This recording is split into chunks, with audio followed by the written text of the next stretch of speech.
Study S speech रे आपण मानक स्वागत जनाऊँगी। आज भिडियो आम देखा 10 धाड़ीर रचना माँ।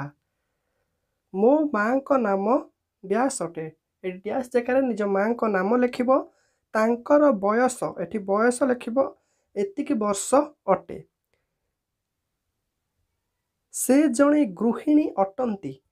से बहुत परिश्रमी महिला अटंती। से प्रतिदिन सकाळू बहुत भोर उठी घरर सबु काम करती। प्रत्येक दिन आम पाई सुस्वादु खाद्य प्रस्तुत करती। से आम परिवारर समस्तंकर जत्न नियंती। से मोर प्रथम शिक्षक अटंती। से मते प्रतिदिन पाठ पढ़ारे साहाय्य करती।